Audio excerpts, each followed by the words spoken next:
Hey, this is Bill Garner with Abundant Path Consulting, and wanted to throw out a quick video to go along with what I just published about CBD and mainstream marketing. And so there's been a lot of questions about CBD that I've gotten. And recently, most people are wondering, two things is one, is CBD safe? And two, is if I start taking CBD, will I get flagged with the drug test? And so I think those are really good questions. And I wanted to address that because CBD is expected to grow from literally from 2 billion right now to almost 90 billion by 2026. And there's no question that with the passage of the Farm Bill in 2018, that the CBD market has literally exploded. And I posted an article a few weeks ago about purchasing CBD, and a lot of people have, they're interested in CBD, they want to buy CBD, and they'll think hey, let me just go buy it from Amazon, because of course Amazon sells everything that's a little bit cheaper than where I can get it in a normal brick and mortar store. But I posted an article about that. You need to read it. Just let me tell you right now, Amazon does not allow the sale of CBD.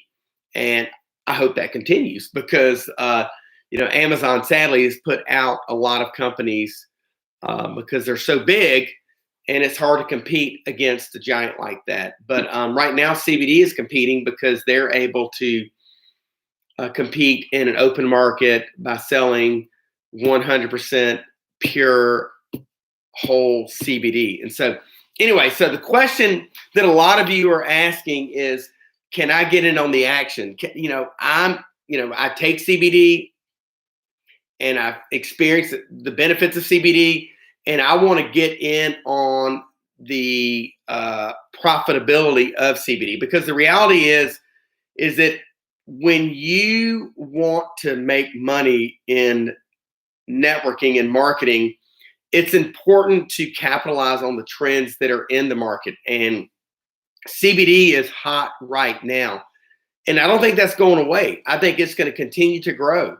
And again, the projections show that it's going to go to, it's projected to go to almost $90 billion by 2026. And so if you have an angle in that, if you have just a little piece of that pie, you can make some money in CBD. And so here are the things that you really want to look for when thinking about, should I get into the CBD business? And so let me give you 3 things that you need to look out for. So number one is, if you get involved with a CBD manufacturer, you need to ask the question, do they have a COA, which is a certificate of analysis?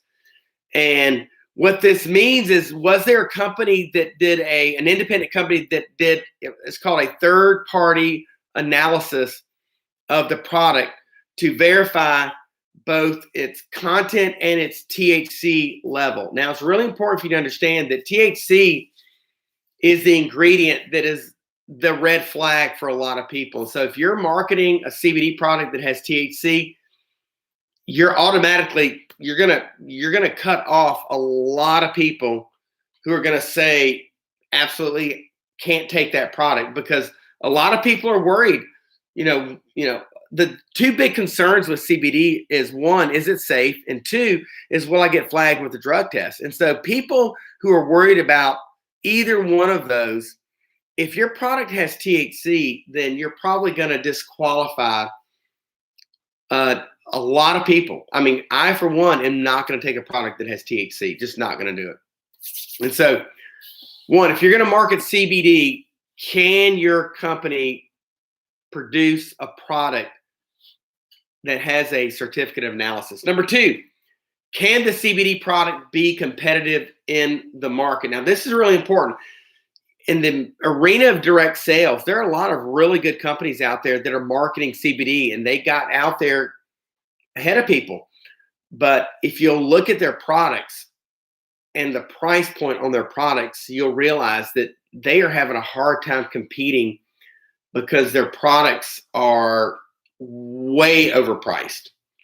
And if it's going to cost you $200, $300 to buy a bottle of CBD, you can find better places to buy that. That's one of the reasons why the brick and mortar CBD companies are going to have a hard time surviving, is because the brick and mortar companies have to buy the product, but they also have to pay the rent. They have to pay the employees. They have to pay the utilities. And I'm not saying brick and mortar companies who sell CBD are not going to survive, but I think it's going to really be hard to compete in an online market. And so you really have to know and understand that if you're selling a product that is overpriced, and a lot of direct sales companies, I'm involved in a direct sales company, and so I'm not against direct sales at all, but a lot of direct sales companies who market CBD market it over and above what it really should sell for. And here's why: because in order to be able to compensate their distributors, they have to sell it for a price that is really over the market. And that's the only way they can have that profit margin, so that they can then distribute to their distributors. And so you'll find a lot of the direct sales company reps who are selling these overpriced CBD products, they'll pitch, the quality, or, the location of where we harvested our CBD. And so they're having to do a strong pitch for the quality. And again, I'm all about quality, but I think there's a certain level of if you're really overdoing the quality because you can't compete on price, then you have to wonder, are we really talking about quality, or what we're really talking about is we're having to put it at a price so that we can compensate the distributors. And so there are a number of companies that are selling CBD for a price that can be competitive. If you can't compete in the market, I'm talking about with the places that are selling online. Now, I'm not talking about Amazon, because Amazon and eBay don't allow CBD sales. And so anybody who's selling CBD online through Amazon or eBay, if they tell you CBD, they're lying. And a lot of times they'll cloak it in, hemp based. And so hemp and CBD are really two different products. So just be aware of that. Finally, I think the last and most important thing is that if you get involved, especially if you're in network marketing, direct sales, MLM, if you get involved in a company who distributes nothing but CBD, will they be able to pivot into something else when this market becomes saturated? And the reality is that there are a lot of people that are trying to get in on the CBD game.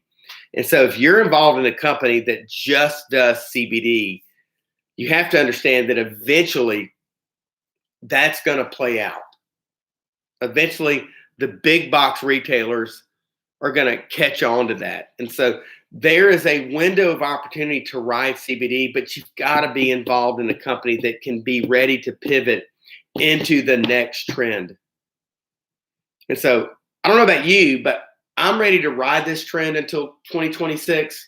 I think we've got a good 5-year window, but I know for me that I'm not going to just hitch my wagon to this one particular market, because eventually a lot of other people are going to get in. And so CBD is hot right now, but if this is the only thing you have, then you've got just a short window of where you're going to be able to capitalize on this trend. And so anyway, let me summarize this.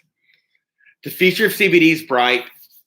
We can expect bigger and better things to come.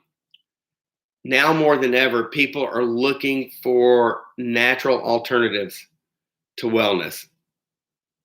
So I hope that if you're looking at CBD, I hope you'll go and read a couple of the articles that I've posted about the benefits of CBD, and I hope you'll go and read this post that I recently about just what's coming with the CBD industry and why I believe it is a trend that if you are ready to jump on board right now, you need to jump on board. And so anyway, Thank you for watching. Take care. God bless. And I'll jump back in later on this week with another post. Take care.